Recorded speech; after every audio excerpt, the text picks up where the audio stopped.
안녕하세요. 저는 35살이고 현재 20개월이 된 아들을 키우고 있는 가정주부입니다. 제가 이 사연을 적게 된 이유부터 말씀을 드리면 제 남편은 바람을 피웁니다. 그런데 남들처럼 밤을 지새우면서 만나는 것도 아니고 꼭 두새벽부터 나가서 만나고 있더라고요. 정말 그 모습을 보면서 황당하기도 하고 참 부지런하게도 바람을 피는구나 싶더라고요. 아마도 그래서 제가 이렇게 오랫동안 못 잡았던 것 같기도 합니다. 그리고 하필 제가 아침 잠이 많습니다. 태생적으로 원래 잠이 많았죠. 더군다나 아이를 키우면서 수면 시간이 뒤죽박죽이 되어버린 터라 남편이 출근을 하는 새벽 시간에는 거의 항상 기절 상태였습니다. 그래서 밖에서 바람을 피우는지 뭘 하고 다니는지 알 수 있는 정신이 아니었던 거죠. 그런데 이런 정신없는 상황에도 촉이라는 게 무섭긴 하더라고요. 저도 정말 뜬금 포인트에서 남편이 이상하다고 느껴졌었거든요. 그건 바로 다름 아닌 블랙박스였습니다. 블랙박스 영상을 본 건 아니었습니다. 그냥 말 그대로 블랙박스 그 자체만으로 느낌이 왔던 거죠. 왜냐하면 제 남편은 정말 결벽증에 가까울 만큼 매우 깔끔한 성격입니다. 아내와 아이를 두고 하는 짓을 보면 자기 자신한테는 그렇게 더러운 놈이 없었던 것 같지만요. 아무튼 남편이 유독 신경 쓰는 것 중 하나가 자동차 관리를 하는 거였습니다. 가끔 옆에서 지켜보면 정말 심하다 싶을 정도로 내부 청소도 자주 하고 그렇다고 엄청 비싼 차도 아니고 평범한 차였는데 엄청 급성 맞구나 싶더라고요. 그런데 어느 날 퇴근하고 집에 오는 길에 블랙박스를 뜯어서는 가지고 왔더군요. 그 모습을 보고 저는 처음에는 고장이 나서 가져온 줄 알았고 별로 신경도 쓰지 않았죠. 그렇게 며칠 동안을 놓아둔 곳에 블랙박스가 그대로 있었습니다. 새로 달지도 않고 사지도 않았던 거죠.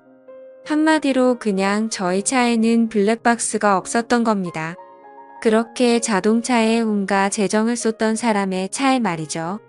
그리고 저희 아파트에는 지하 주차장이 있는데 남편은 무조건 지하에 차를 넣어야 마음이 놓인다고 했었죠.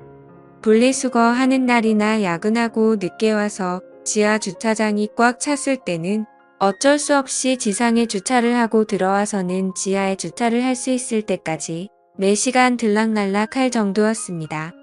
그렇게 결국 무조건 지하에 넣어놔야 안심하고는 잠을 자는 성격이죠.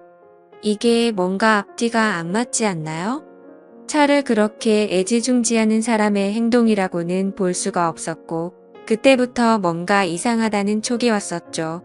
그렇게 의심을 하던 중 큰 사건이 하나 터졌습니다. 제가 새벽까지 아이 달래느라 잠을 거의 못 자서 침대에 누워 뒤척이고 있는데 옆에서 남편이 갑자기 벌떡 일어나더니 화장실도 아니고 주방으로 급하게 가더라고요.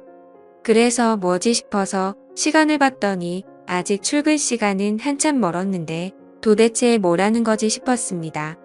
그렇게 눈을 감고 가만히 누워있는데 주방에서 고소한 냄새가 났죠. 아마도 토스트를 굽는 것 같았어요. 그러더니 어디론가 전화를 하더니 계속 먹을 걸 만들었고 15분 정도가 지난 뒤 주방에서 나와서 샤워를 하고는 출근 준비를 해서 나가더라고요. 일부러 자는 척하고 있던 저는 남편이 나가자마자 주방으로 가봤습니다.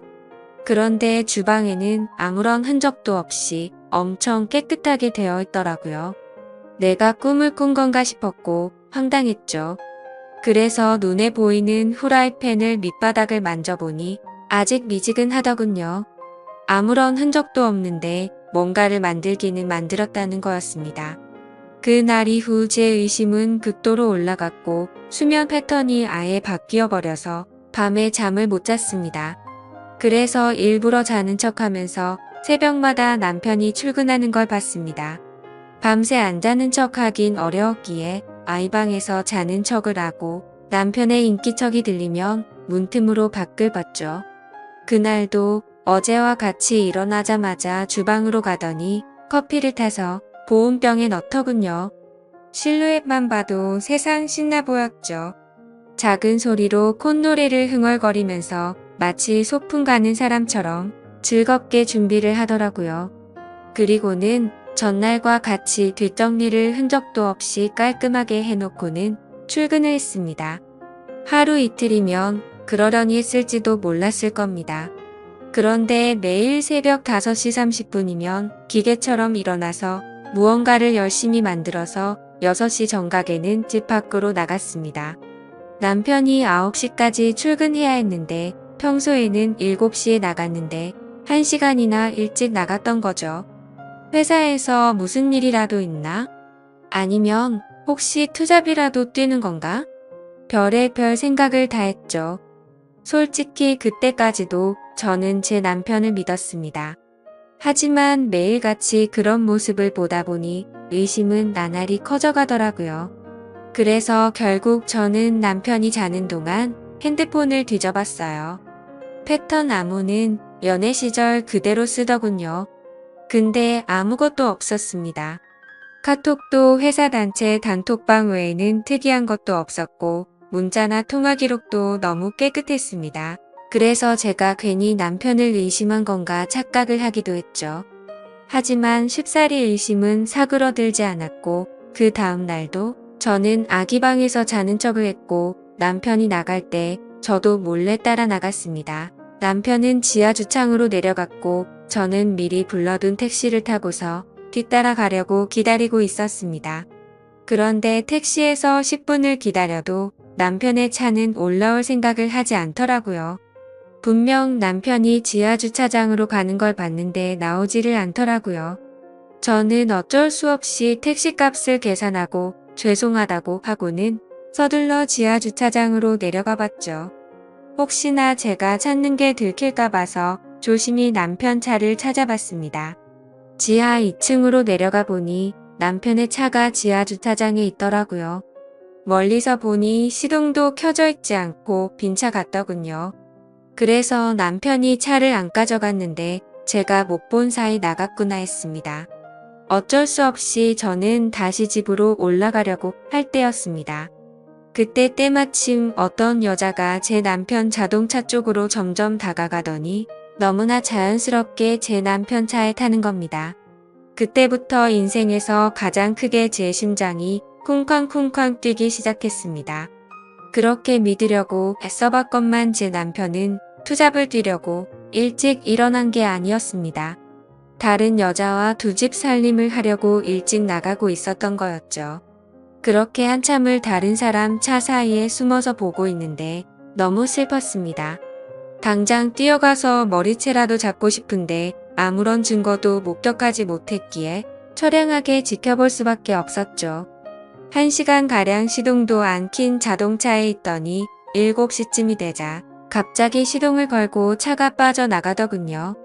저는 곧바로 집으로 돌아와서 떨리는 마음을 진정시키면서 제 남편의 최근 행동들에 대해서 차분히 생각을 해봤습니다. 무슨 낌새가 있었나 한참을 생각했지만 남편은 가정에 충실했었거든요. 야근도 자주 안 하고 집에 일찍 들어와서 아이도 봐주고 아무런 투정 없이 집안일도 잘 도와줬습니다. 도저히 머리를 쥐어짜내도 전혀 의심할 것들이 없더라고요. 근데 그 순간 생각이 난 게 예전에 한번 저에게 카풀에 대해 말한 적이 있었습니다. 우연히 알게 됐는데 우리 동네에 직장 동료가 사는 걸 최근에 알았다고요. 그래서 기름값도 아낄 겸 카풀을 해볼까 하는데 제 의견을 물어보더군요. 그때 저는 아이를 보느라 정신이 없었기에 별로 대수롭지 않게 그 동료가 여자면 하지 말고 남자면 하라고 가볍게 말하고 넘어갔죠. 카풀이라는 게 매일같이 자동차를 함께 타고 출근하는 거라 이성끼리 눈 맞는 경우도 종종 있다고 들은 기억이 있었습니다. 그래서 남편에게 여자면 하지 말라고 분명히 말했는데 제 말을 무시하고 지금까지 그걸 하고 있었던 거였습니다. 커플이라고 확신하니 그동안 남편의 이상한 행동들이 마치 퍼즐 조각처럼 다 맞아지더군요. 블랙박스를 설치하지 않는 이유도 그렇고 자동차에 병적으로 집착하는 이유도 알겠더라고요. 결국에는 흔적 없이 깔끔하게 바람을 피우려고 그랬던 거였습니다. 다음 날도 저희 남편은 새벽에 일어나서 무언가 도둑 고양이처럼 준비하더니 6시 정각에 나갔습니다. 그 꼴을 보고 있으니 너무 황당해서 어이가 없더군요. 저는 그래서 바로 남편을 따라서 지하 주차장으로 내려갔습니다. 이번에도 자동차에 타서는 시동도 걸지 않고 그 여자를 기다리고 있더군요. 10분 정도가 지나자 어제 봤던 그 여자가 다시 왔습니다. 같이 함께 차를 타고 한참 동안 차 안에 있다가 어제처럼 7시 정각에 출발을 하더라고요. 저 여자도 참 부지런하네요. 매일 그 시간에 와서 저짓거리를 하다니. 일찍 일어나는 새가 바람도 잘 피우는 것 같네요. 이번에는 두 눈 부릅뜨고 제대로 끝까지 지켜봤습니다. 멀리서 몰래 보다 보니까 자세히 보이지는 않았지만 2개의 동그란 머리가 하나로 뭉쳐지는 건 정확하게 보였습니다. 그냥 이건 확실하다는 확신을 줬었죠. 둘이 차 안에서 그 짓거리를 하고 다닌 거였습니다. 그걸 보는 순간 저도 모르게 화가 나서 눈이 뒤집힐 뻔했고 저도 모르게 눈물이 났습니다. 남편의 불륜이라는 걸 직접 겪어보니 분노가 머리끝까지 치밀어 오르더라고요.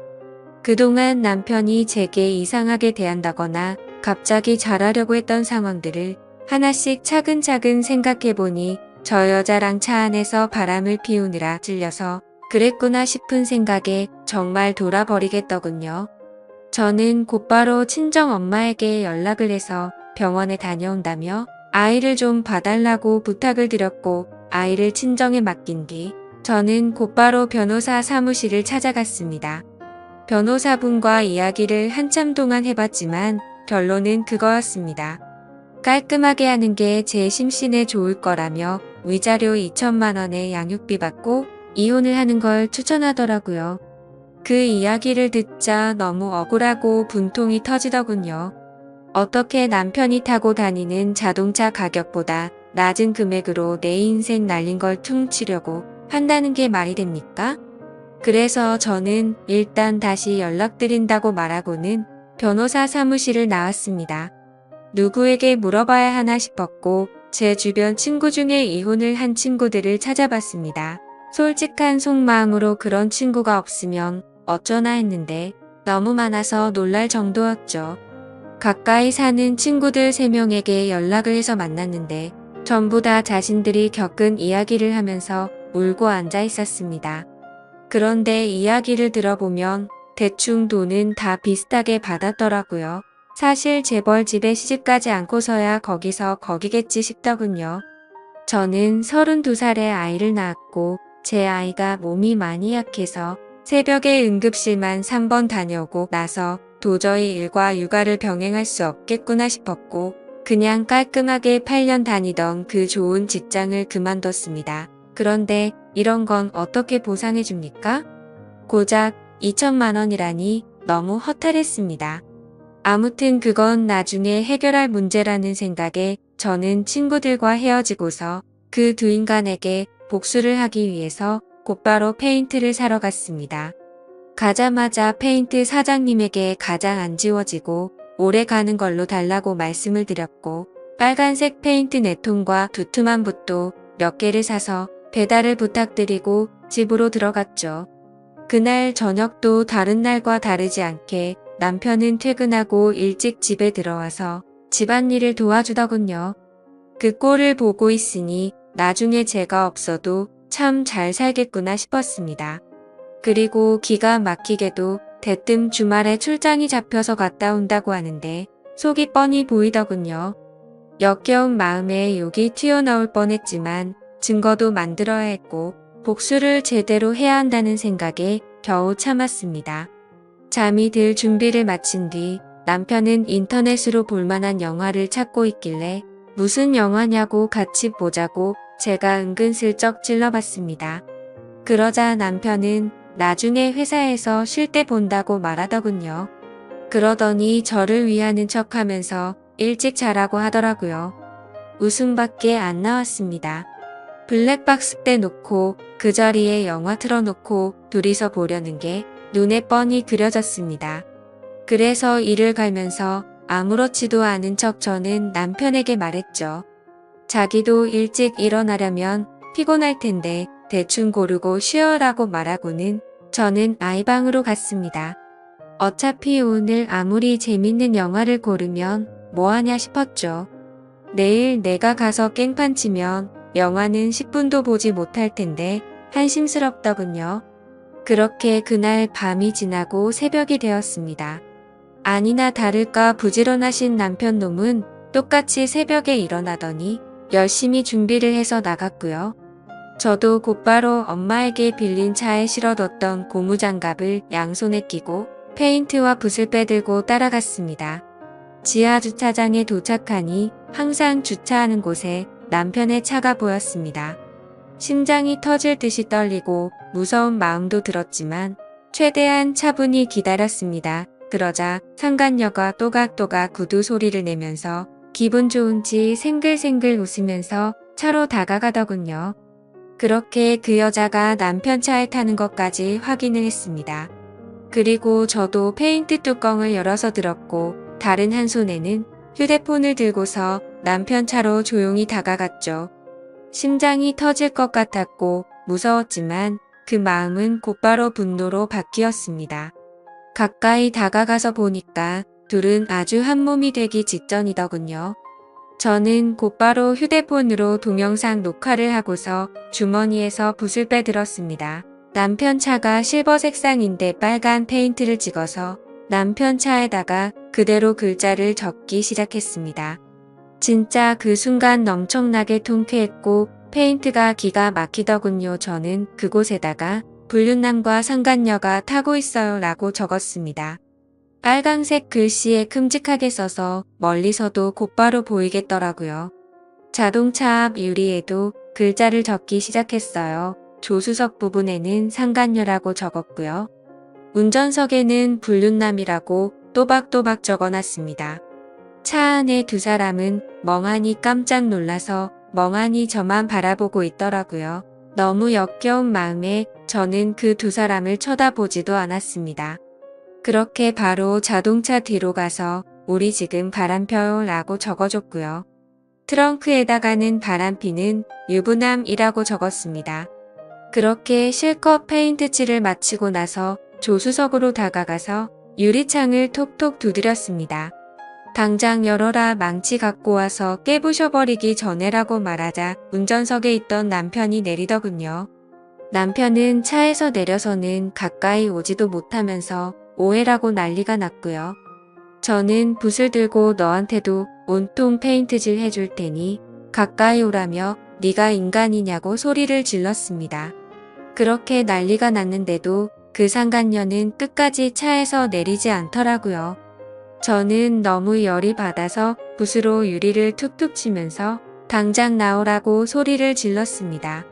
결국 소리를 질러대다 보니 아파트 주민신고로 저희 세 사람은 경찰서로 갔습니다. 그제서야 그 역겨운 상간녀 얼굴을 가까이서 마주하게 되었던 거죠. 조금 뒤에는 상간녀의 남편 같은 사람이 경찰서로 뛰어들어왔고요. 저는 다른 계획이 있었기에 아무 말도 하지 않고 가만히 냅두고 있었습니다. 제 남편과 이 여자가 저를 어떻게 신고하겠어요? 저는 바쁘니까 알아서 하세요라고 말하고는 경찰서에서 나와버렸습니다. 그리고 몰래 숨어서 지켜보고 있으니 제 남편과 그 상간녀는 같이 출근을 했고 저는 그 상간녀의 남편을 뒤따라 갔습니다. 따라가 보니 저희 바로 옆 동에 살고 있더라고요. 엘리베이터 올라가는 층 수까지 확인을 마친 뒤에 저는 곧장 친정집으로 갔습니다. 그날은 휴대폰을 꺼버리고 거기서 아이와 있었죠. 그리고 다음 날 새벽 저는 다시 저희 동네로 갔습니다. 저희 집이 아닌 그 상간녀가 살고 있는 아파트 동에 어제 봤었던 그 층으로 올라갔습니다. 그리고 거기서 조용히 기다렸습니다. 그렇게 6시가 조금 지나자 신발을 신는 소리가 들렸고 한쪽 현관문이 열리더라고요. 오늘은 늦게 나오겠지 싶은 생각도 해봤지만 이것들이 아직도 정신을 못 차렸나 봅니다.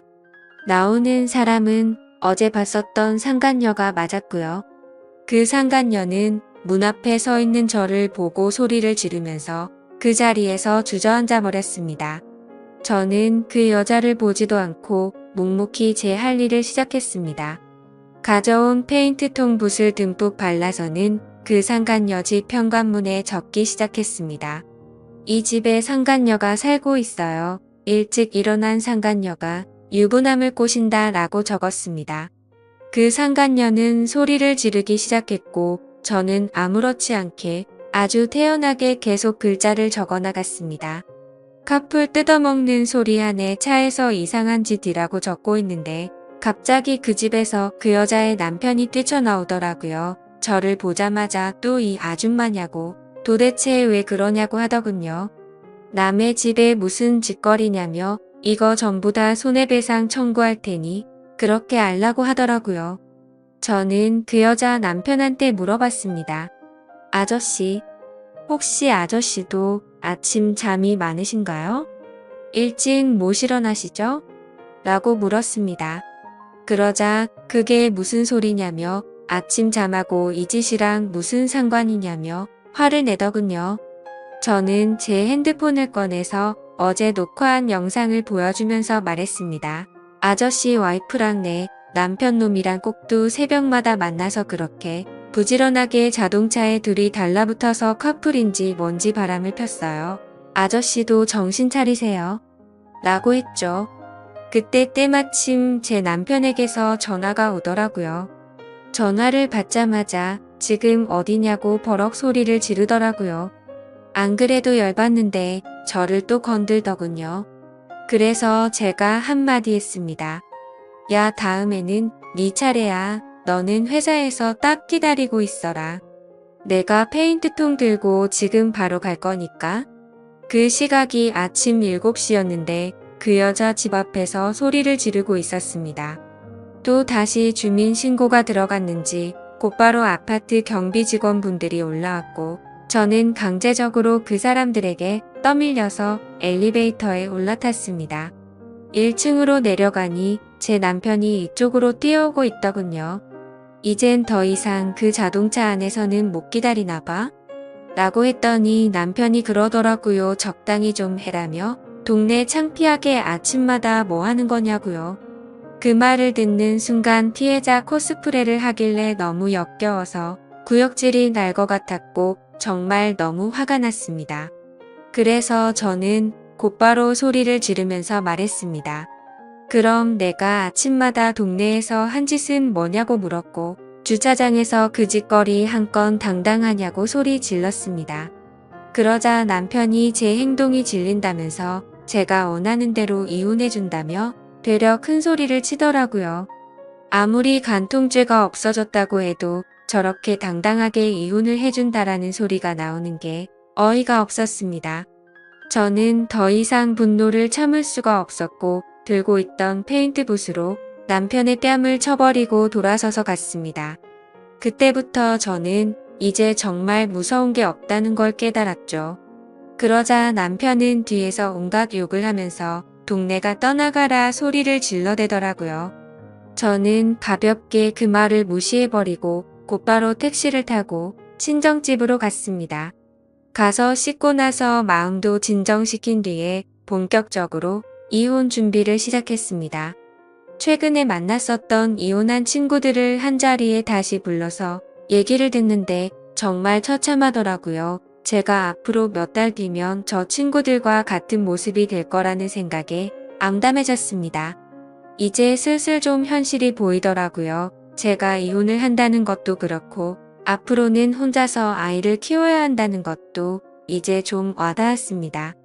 저는 또다시 복수를 하겠다고 각오를 다잡고 빨간 페인트를 들고서 상간녀의 회사로 찾아갔습니다. 제가 연락을 하자마자 상간녀는 총알같이 로비로 튀어나와 있더라고요.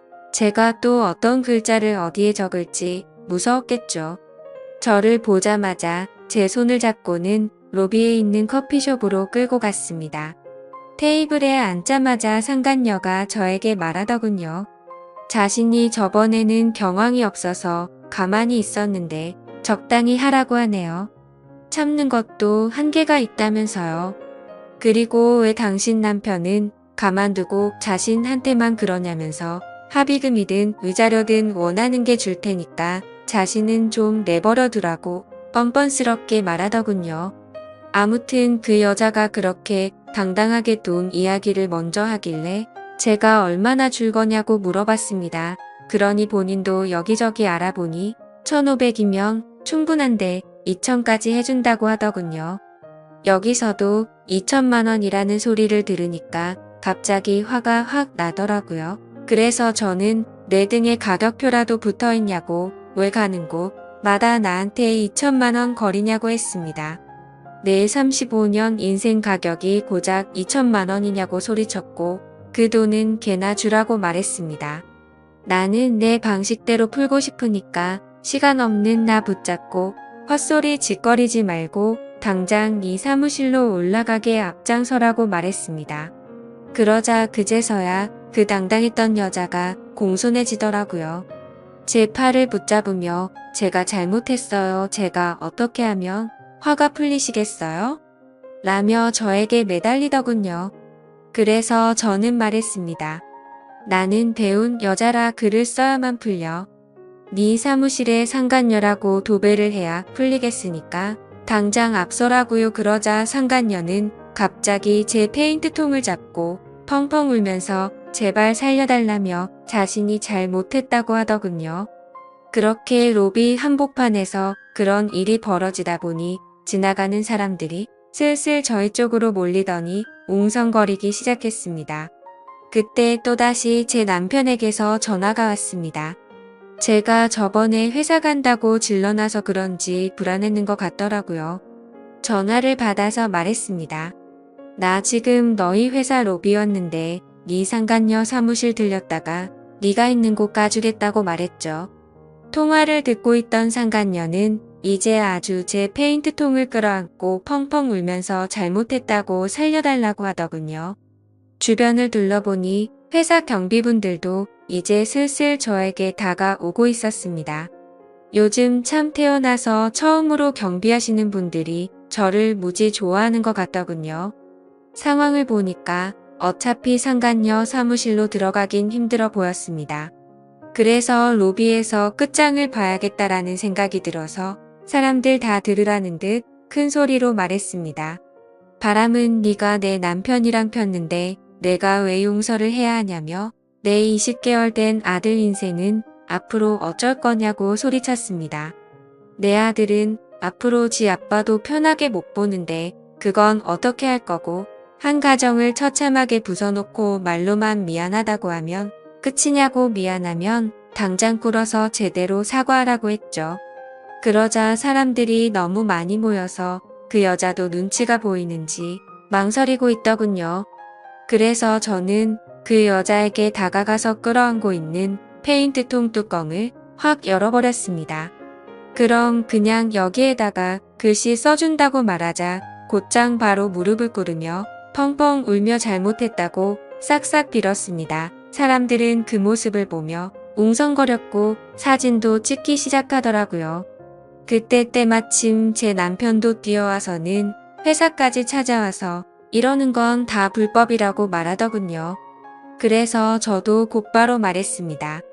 이게 불법이면 니네 둘이서 바람핀 건 간통죄 없어져서 불법 아닌 것 같냐고. 내가 벌금 다 낼 테니까 내가 불법을 저지르던 말던 넌 네 앞날이나 신경 쓰라고 했죠. 그 일이 벌어지고 며칠 뒤 상간녀는 이혼 소송 중이라던데 제가 페인트통으로 난리를 피워서 그런지 제 위자료는 바로 입금하더니 또 며칠 뒤에 갑자기 그 상간녀가 저에게 명예훼손을 걸었더군요. 아마 다니던 회사를 계속 다니는 건 어려웠겠죠. 어차피 많이 내봐야 200이라던데 그 돈 한 풀이 값이라 생각하려고요. 아무튼 남편과는 당장 이혼할 거고 앞으로 제 아들만을 위해서 열심히 일하고 잘 살아보려고 합니다. 부디 다른 분들은 저처럼 이런 마음 아픈 일이 생기지 않으셨으면 좋겠습니다. 감사합니다.